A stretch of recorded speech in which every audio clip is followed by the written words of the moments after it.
In,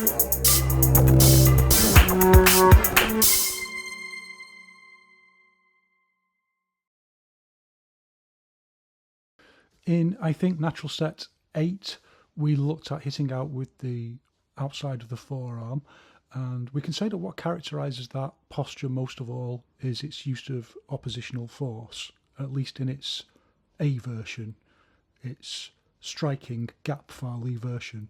It emphasises oppositional force.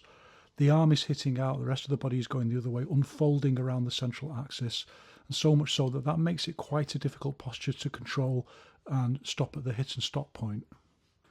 And other than elementary use of screwing force in the leg and the overall phased movement of the structure, it doesn't really count as a very complicated posture, and that's why it is part of the natural set after all. But just like we can emphasise different elements, i.e. open, close, rise or sink, to skew the posture in particular ways, we can also emphasise more or less different quintessence principles of wushu. Oppositional force, for example, is a quintessence principle of wushu, and it can be there in multiple different degrees. In this posture, it emphasises that quintessence principle significantly more than others. And articulated movement is present, but again, only in a minor degree. It's in the phased movements of the body, and articulated force is very often the initial stage of screwing force that just gets curtailed or stopped at that point for technical reasons. So again, it's present, but nowhere near to the same degree as we are emphasising oppositional force. So our question then becomes, well, what happens if we do emphasise, for example, articulated force? So we take this basic posture of using energy hitting out from the side with the side of the arm or the hand, and instead of using oppositional force, we bring in articulated force. What happens then if we change the emphasis? So we do this kind of snaky movement with the hand. It turns inwards at first, the back of the wrist comes up and then pushes out to the side. So in changing the emphasis from oppositional force to articulated force, we've also shifted the volume of the movement. The volume of the movement that was in the oppositional force has now been put into articulated force. So the posture itself looks smaller. The movement of the elbow should flow naturally with it now, and also the whole posture is phased together, and we don't want to keep going back to the most basic levels. By now we should be getting this idea. So we're using open with the posture just to open it into the lock point. And what this gives us is a version of the posture that in Xingyi is called Pichan, which means chopping fist, although the postures in Yiquan are not the same as they are in Xingyi. I'll come back to that another time, but for now we can just say that, although sometimes I get some pushback for saying that, it was Wang Xiangjia himself who said that initially, and it's in the logic of the movement of each one that they're not the same. But we'll look at that in a bit if we get time. In any case, the question arises, why would this posture that looks very much like a palm strike, why would that be called Pichuan? Leaving aside the chuan, why would it be called chopping fist? What's chopping about it? It looks like it's just a palm strike forwards when you see it in Xingyi. And to help people understand this, there's a traditional saying that goes along with the teaching of Pichan, which is that the whole structure is led by the little finger. And that means, even though it's usually too fast to see in a Xingyi form, the articulated lock point is cutting out to the side, so everything's following the edge of the hand, i.e. the little finger. That's not the intended hitting point, of course, it's just a way of talking about it so that the whole posture turns outwards towards the little finger. For example, hitting into your opponent's guard and just smashing it to the side. And that's in contradistinction to a posture that will be following the thumb, which is also another commonly used posture in each one when we're taking down a guard, just using the articulation of the wrist just to take down a lead hand. You can do it both ways. So Pichan is a chop out, not a palm strike forwards. But because Xingyi is based on a linear way of thinking, that posture becomes massively curtailed, but it's still there, the articulated hit out to the side, even though it looks like a linear movement. And this is what's meant by capturing circular force within a straight posture within Xingyi, which we'll come back to in a moment. And the second thing we want to understand about Xingyi is that, as we've said before, it very often uses compensatory force, i.e. a step, to add power into the posture. But it also uses open, close, rise and sink, just like all forms of Chinese wushu do. And because we don't want to waste any time, we're always escalating our basics. So each lesson we try to learn something more. Each training session we're trying to build around the multiplier effect, bringing in the other knowledge that we know. Now we need to begin thinking about, well, how do we use open, close, rise and sink and bringing them into steps? And we can begin by experimenting with a kind of relaxed version of Xingyi. It's not exactly Xingyi, but just a relaxed copy of that posture, and thinking about, well, how does this posture, first of all, articulate through the whole body so that the Pichan is linked into opening at the hips. And then once you get that on the spot, then you can start bringing it into steps. And as you add more power, you can feel how the step, the compensatory force and the use of open all face together so that everything just hits the lock point at the right time. And as you play with the posture, you'll probably start to naturally feel like there's a problem here if you try and keep your back foot on the floor, particularly if you do it in this kind of very extended Xingyi version. As you open up into the lock point, the open is too much. The legs are too far apart. The quad is opening too much and it begins to unbalance the posture. So watch the back leg carefully. You can see how it opens up too much, and then when you step with it, it exacerbates the problem, like you're dragging it in a really odd way against the muscle. And because the posture is so big, you can't set it properly, so you can't get that lock into the ground that solidifies the whole posture. It's just dissipated in the size of the posture. And once your intent has been trained to look for that set, one of the first things it will likely do is make the posture shorter, just to try and bring the set back in. But then the problem for Xingyi is it's relying on compensatory force, so it needs a bigger step. You lose that if you make the posture shorter, obviously. And the first part of the solution in Xingyi was to use context chaining. So the posture still uses open, and it's a very fast movement, but at the very last moment of that fast movement, you use close with the rear leg, and you bring in a kickback route to just hard set the posture. So it flows, context chains from open into close. And of course in Xingyi there's a lot of variation, so you see this problem solved differently. Sometimes you see a wider posture with the rear foot on the floor completely flat. But we'll stick with this version for the moment. I've just been online and found like 10 different variations of this exact posture, varying from foot flat on the floor through to not putting your foot on the floor at all, and I'll explain why they do that in a moment. For now, we can just say that this posture has a lot of problems. For one thing, it's very awkward to move from there. There's particular kinds of steps, particularly those that are used in Xingyi obviously, that help make you a little bit more mobile, but it massively retards mobility. Just like standing with your legs close together obviously would. And that also means that the posture is imbalanced, and that's because the closer your legs are together, the more double weighted you are. And as Yao Zhongzun's student Bo Jiakong points out, even though it seems like a contradiction, standing on one leg is an extreme of double weightedness, and that means that you are unbalanced. It's not a strong posture. That's why we use single weighted postures normally. But most importantly, it's a lead hand striking posture, and usually in that situation we want to dominant set the posture on the back leg. That is, the dominant set is the point where there's the most and hardest contact with the floor. That's why, for example, if we do a lead hand jab with a pivot route, the back foot remains flat. It's pushing back down into the floor. That's going to solidify the stance, and that's going to stop the energy from dissipating. If the dominant set is a pivot route, so for example, if we use the back foot and lift it up in a pivot route a little bit like this posture, or in a more extreme case, if the foot isn't even on the floor at all, then the dominant set is lost, and with it we lose a significant part of the power that we could possibly generate. And to cut a long story short, the solution in Xingyi has pretty much always been to switch the dominant set to the front foot. So you hard set it on the front foot. That is, as you step in with the lead foot, you want to really hit down hard with the heel of that lead foot.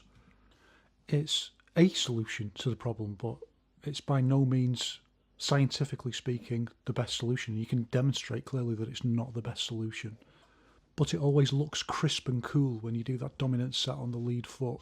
And very often the fact that you're doing that is lost in the transition posture, or worse, it's kind of disguised in the aesthetic of Xingyi. Now, I think like information in Wushu is never really lost. Everything comes into its own at some point, so we'll come back to using that idea again. And then the question is, why does Xingyi stick with that solution? And the answer to that is a critical idea within each one, which is that physical movement paradigms are kinds of ideology. They are physical ideologies. So, for example, the way to solve this problem in this case is an overdetermined solution in that it solves multiple things. It makes the posture more balanced, it makes it more powerful, it makes it more defensively capable, and it makes it more fluid and adaptive. And that solution, as Wang Xiangjai understands it, is to change from this Xingyi way of thinking, where you have circular or screwing force contained within a straight posture, and instead you have a rounded posture that involves screwing force, phased movement, and so on. And can I just emphasize that Wang Xiangjai himself emphasizes that you have all these different kinds of forces. He by no means just talks about some abstract idea of Hun Yuan Li as the only force in each one. In any case, the idea, according to Wang Xiangjai, is that in each one you have a rounded posture, but the force is straight. Although there's no hard and fast rules, any rule is there to be broken, but generally speaking, because of the superior way that Wang Xiangjai works on developing and issuing force, within each one you have a rounded posture, but the force is straight, the force is direct, which, by the way, is also another example or another way of talking about skewing a posture. The force can't be straight and also issuing in the same way in every direction. If the force is straight, it's going to a certain point. The posture itself is rounded, but the contact point is straight. And if that seems overly abstract, just go back and look at the stuff I've done around demonstrating the jab and see how much rounded movement there is in that, but nevertheless the force is going straight forward into the opponent's face. Now, the idea in each one is that the natural set is based on the laws of physics, realities of physiology, and the quintessence principles of Wushu. Whereas Xingyi is what is known as a cultural set, which means it's got an overriding ideology which determines the structure and form of its movement. That is beyond the quintessence principles of Wushu, and that happens in each one as well, of course. So you can think about something like the influence of Western boxing on Yao Zhongzun. That makes what is sometimes called Yao's Yiquan a cultural set. It's not just the natural set, it's a cultural set. It's got an overriding ideology, using ideology not in a pejorative sense, but in a set of ideas about what is necessary or what is best, considering the reality and the context of the fight. But from an Yiquan perspective, the argument has always been that Yiquan, as we know it in the modern era, has veered quite a long way from the reality of the context of an average fight, and it isn't governed by that principle, it's governed by something else. And the mythology, which we still have today, is that it's governed by the principles of spear fighting, so moving in a straight line, and spear fighting in Chinese Wushu uses circular kinds of force in a straight line. But Yao Zhongzun didn't believe that. Rather, that's perceived as something that comes after the event. It's an ideology that's bolted on to explain a set of developments that have already taken place and to make them seem more reasonable. And this is really all about the original Xingyi masters and how they developed setting postures. And this isn't to be critical at all, because we still use these brilliant, innovative ideas today, and that's why we're looking at them now, and that's why we're unfolding something around the history of them. So think back into the beginner series where I was talking about how Xingyi is absolutely fantastic for setting postures and for individually powerful strikes, but it's absolutely rubbish for combinations. And it tries to solve that problems in various ways, one of which is kind of ideological, so emphasizing the idea of single punch wins, the legend of Guo Yunshen winning with half a step and one Beng Chuan, and so on. And Wang Xiangjai himself gets caught up in that because he wants to emphasize simplicity, and he doesn't make the connection, because he writes about that quite late in his life, and he doesn't make the connection with this kind of ideological masking of the fact that Xingyi is not very good at combinations.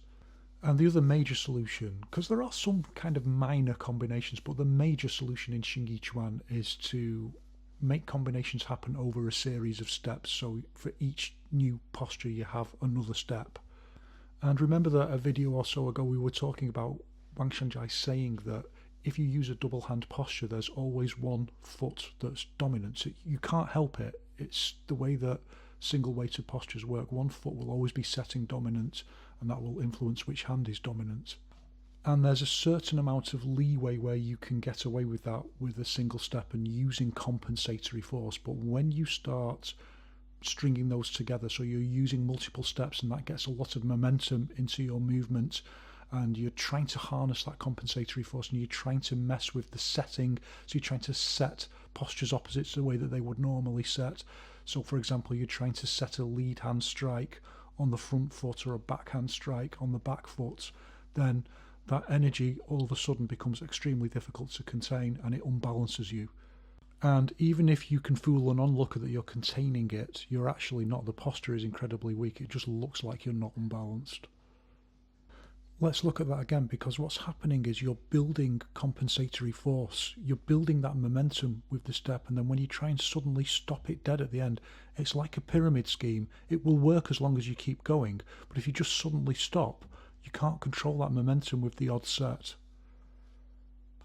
Okay, so maybe if you're top level Xingyi master, you can control that force, but it's absolutely not a coincidence that so much of Xingyi stepping is based around solving this specific problem. And the problem itself suggests the solution anyway, because you can see that you need another step somewhere to control that energy. But if you just step forward, that's the same problem. That's just keeping the momentum going, or you've got a kind of dead step that you've got to step forward where you don't necessarily want to. And in any case, while you're doing all of this, you are inevitably just going forward in a straight line, because that's the solution that we've used to solve the problem of how to do combinations. So what happens in Xingyi is you take that little extra step that is trying to catch your momentum and balance you as you move forward. There it is. And you shift that and you move it to the back foot. And that, of course, uses close. It's a narrower kind of close, bringing the legs quite close together. So that's also a problem because it's becoming more double weighted. And so the solution for that is then to take another step and to carry on the problem. So it just continues on and on. And then that solution becomes even more hyper-codified in many cases as the rear leg comes ever closer to the front leg to stop the posture. And so in some cases, you'll see that it doesn't even touch the floor at all. It will just come straight through, and then that becomes codified as this is the correct way to do Xingyi stepping. So you find yourself having to hard set even further, but on one foot, whether it's a lead hand strike or a rear hand strike, you're setting the whole posture on one foot, i.e. you're slamming the heel down hard into the floor. So the strikes are all double weighted. And the end result is that to do any kind of combination, you pretty much need to keep moving forwards, which doesn't make sense in practical combat application terms, but it's made to make sense by the application of ideology. For example, the ideology that in a real fight you should just keep pressing forwards. Well, if your momentum is just pressing forwards and your opponent moves significantly off the centre line, then you're going to have a problem to adjust to chase them with your combination. But that is then masked by this ideology of the spear, which is bolted on afterwards, that these are movements that are based on martial UFA and the use of the spear, and therefore, like a spear, you should just push through in a straight line. I mean, I'm not going to get into all of that. A spear is predominantly a long-range weapon, which means that it can adapt much more easily to an opponent that moves off the centre line than you can at close range. The real point is that all of these changes in how the postures are set are just an incremental set of solutions to an escalating set of problems, all of which would have been better solved with different solutions, which is something that Wang Xiangjia understood implicitly. However, if they hadn't solved the problems in this way, then we wouldn't have benefited from the profound development and understanding of setting postures and how that interlinks with Farley that was developed by the Xingyi masters of the past.